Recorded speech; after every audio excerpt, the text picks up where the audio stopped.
Hey loves, I'm back again with another video, and today's topic is all about the difference between Ifa ceremonial destiny divination versus Akashic records readings. Now, I'm not going to divulge too much about what goes on in particular ceremonies, but I will give you a basis for Ifa principles based on destiny. When I say Ifa, I am speaking of traditional Isese. The basic principles of Ifa believe that the soul, or the person's higher essence known as Ori, chooses its destiny before birth in the realm of Ajala Mopwen, what the New Agers would call the Akashic Records Library, if you will, where a soul gets to choose its purpose and its circumstances and obstacles and good points throughout its life. Now, some people choose Oriburuku, which is a negative head or negative circumstances to a degree, and some people choose Ori Rere, which is a positive head, a positive Ori. In Isese, we believe that a negative destiny or Oriburuku can be changed with character modification and proper ebo known as sacrifice. And to translate what character modification or Iwakwele means, it would translate into New Age speak as mindfulness, morality, good acts, shuuru, the principle of patience, and thinking with our heads, not just our hearts. Now, there are regular 17 to 21 day monthly Ifa readings that a person can get done by a Babalawo or Iyanifa, but there's also the ceremonial and initiatory type of readings known as Ita, which is done to ascertain and to remember what that person's soul chose in this lifetime. And with that particular information, they will receive a sign known as an Odu, which will be with them throughout their life, just like your astrological sign or your social security number. And it tends to leave a deeper indelible mark, even more so than the guardian Orisha. And it will tend to describe your character, tendencies, warnings, taboos, and foods that you shouldn't eat, certain clothes you shouldn't wear, certain type of people you should or should not deal with, etc. And it speaks solely on the advice, warnings, and potentials of what is to come or what could come in this particular life, and how to make proper sacrifice in order for those things to occur in this life. Because we also believe that someone can miss their destiny or their opportunity if they squander their time here on earth and fail to make proper ebo and sacrifice. Now, with Akashic record readings, it tends to focus more on what has happened in past lives and sometimes delves into future lives. One tends to look into their Akashic records to see what mistakes they made and what type of being they were in a past life in order to use that information to correct things that they've done in the past right here in the present. It is what certain ancestral beings will call Sankofa, looking back in order to go forward. Many people say the past is not important and history is not important, but just like when you see a sports team that has played a game, they may go back and look at the tape of their game, the playback, in order to see what they did wrong so that they can know what to do the next time around. Now keep in mind, Akashic records, past life regressions, astrology, none of that is touched upon directly in Ifa cosmology. It tends to be more in the realm of spiritualism or new age or metaphysical knowledge. But really everyone's saying the same thing, just in their own different way with different protocols.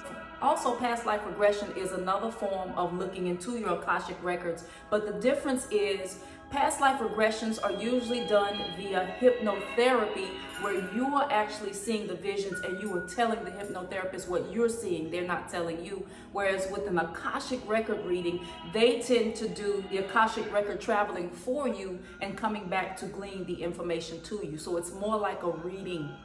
So with me already knowing my astrological birth chart, life path numbers, Odus, all of that good stuff, I decided for the sake of this channel to take it one step further and have an Akashic record reading done, because I've never had a literal Akashic record reading where someone was giving me the information versus taking me into hypnosis to find it out on my own.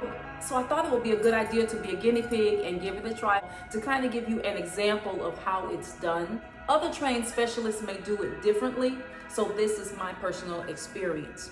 I traveled locally here in Houston to a business by the name of Simply Reiki, and I spoke with the owner, Victoria, who carried out my Akashic record reading. It was a very enjoyable experience, quick and to the point. I didn't have to lay down like in past life regressions on the table. It was more of just discussing the calculations that she had already made before I had gotten there. But the thing about that information is what she was telling me was so accurate. So I'm actually happy she didn't recognize me, and I'm happy I didn't use Adunolatheoracle when I signed up for the appointment, because I would have felt like, oh, she probably went to my channel. She probably knows who I am. She's probably being biased. And I came to discover a sort of new age esoteric term for my particular soul group known as the Blueprint Deliverers.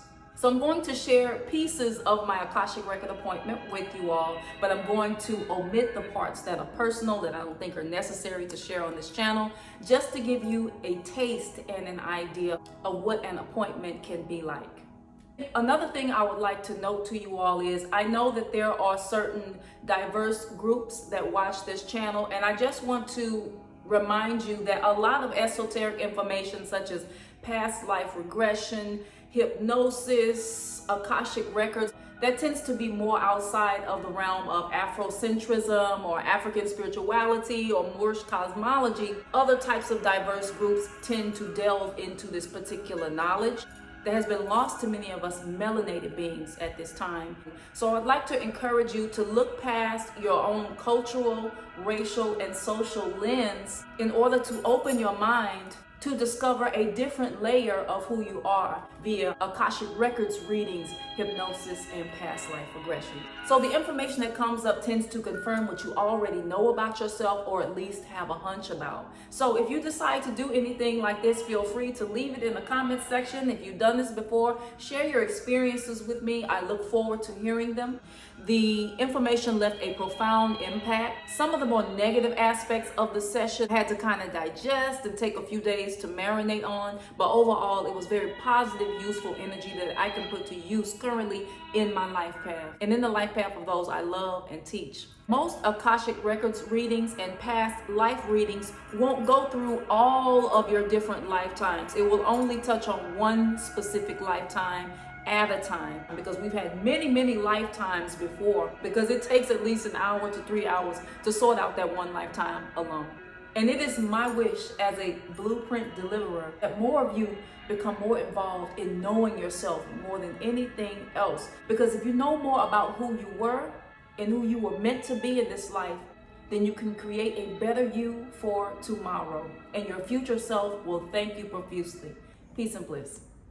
So next we're going to talk about your soul group of origination. Okay, so this would be when you were created by Source, the first place that you decided to incarnate. And yours actually isn't a place. It's very interesting. So your soul group is Blueprinters. And I'm just going to read to you about it. So the Blueprinters actually co-created the human experience. All right, so I'm going to read to you about all Blueprinters, and then I'll read to you about your group of Blueprinters. Okay, so the Blueprinters are the group of souls that collectively engineer the human experience as a place for divine self-expression. The Blueprinters are the group that would show up from time to time on our planet and assist in rapid evolution of consciousness through genetic engineering and or education. So the visitors that just kind of pop in and kind of elevate the level of consciousness in the planet. So a lot of ancient Egyptian things would come in. Just different time periods, like even the Renaissance, when art started really being created and things like that. That was the Blueprinters stepping in and advancing their creation. Many leaps forward in our civilization is due to visitors showing up on our planet from time to time. Because the Blueprinters essentially engineered the human experience, they are karmically tied to their creation and incarnate in order to further evolve consciousness. So there are a lot of Blueprinters here right now. Wow. Okay. As we are starting to shift in consciousness and come into whatever you want to call it. The Blueprinters were eager to see what would happen through the combination of consciousness with the rather primal, animalistic nature of the human physical body. As a result, the emotional body emerged, which Blueprinters to this day still struggle to understand. Blueprinters are here to study, enjoy, and advance their creation. Over many lifetimes, they have become part of the human experience, which they themselves engineered.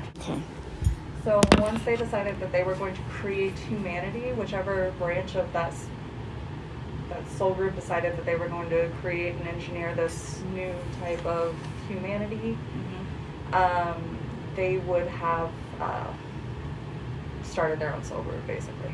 So they kind of broke off. So some of them were sinister and some of them were That is what they say. benevolent. That is what they say. And of course, blueprinters would not have been sinister. Okay. Because they really cared about and are karmically tied to their creation. Okay. And have since become very much part of the creation. Okay. But it's mainly just understanding that you were the part of the soul group that created the human experience, who actually got in and incarnated more often and really pushed consciousness. So the origins of the blueprinters may have been what we call the Anunnaki, yes. Awful. The origins of them. Wow. But once they decided that they were going to create humanity, actually, you know what, now that I'm thinking about it, I don't think it was necessarily the Anunnaki, because humans were already here. But this was the group that decided to take consciousness and merge it with the very primal human body, to see where the consciousness could get this creation. And then that's when the emotional body emerged. Which was kind of an, oops, what did we do? What is this? Wow. So there will still be a little bit of disconnect. Like, when people get overly emotional, it might make you a little uncomfortable. Yes. We all have 8 energy centers. And this is not really what it is. This is just a human interpretation of something divine. So we all have 8 energy centers that comprise the soul. Right. Oftentimes we'll have 1 or 2 that we have more of that energy. That's where our divine gifts lie. That's where our passions and just kind of the things that drive us and fuel us sit. Okay. So you have a primary. You do not have a secondary, but your primary is the 8th energy center. So I'm going to read to you a little bit about 8th energy people.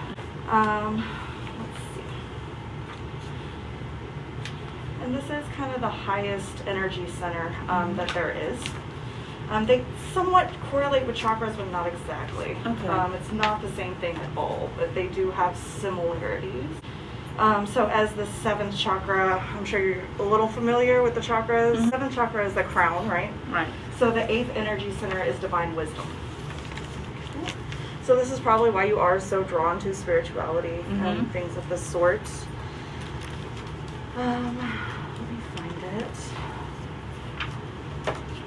There we go.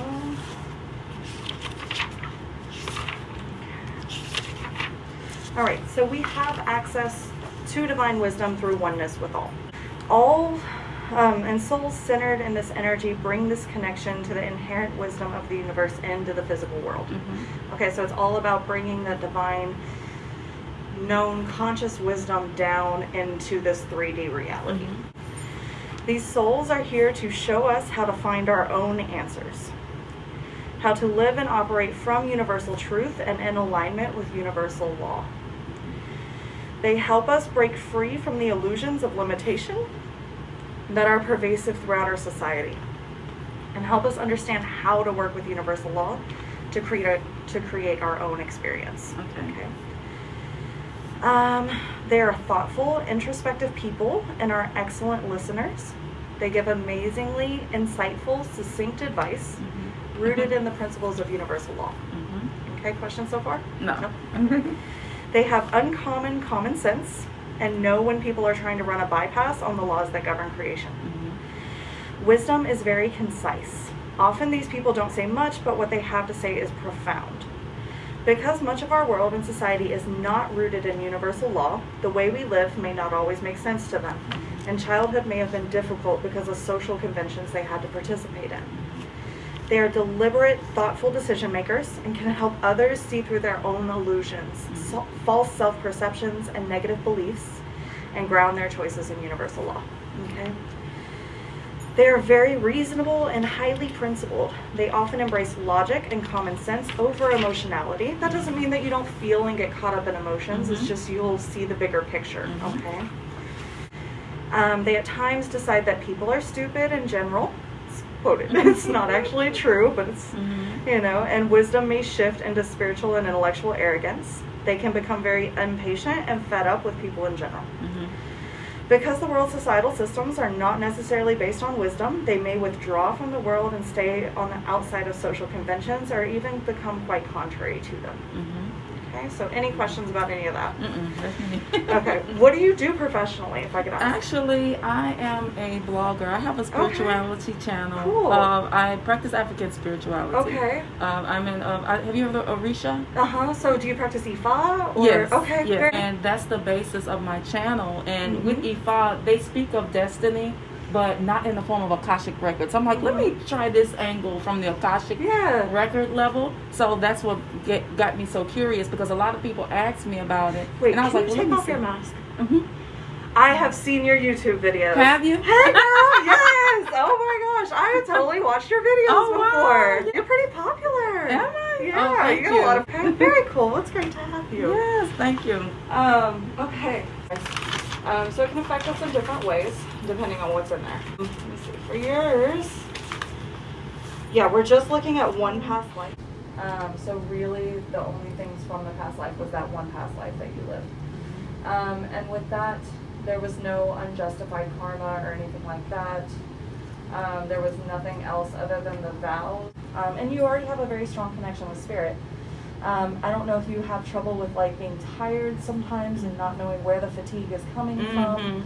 That would cause this. And then the vows, of course, those are, we don't need those. Don't need to suffer. And that was the last thing that I found. No matter what your take is on Akashic records and past lives, with every appointment comes another layer and another confirmation of what you already know and have a hunch about. With each new layer of knowledge about your past lives, tendencies, mistakes, and potentials, you can go to a different level in the university of yourself.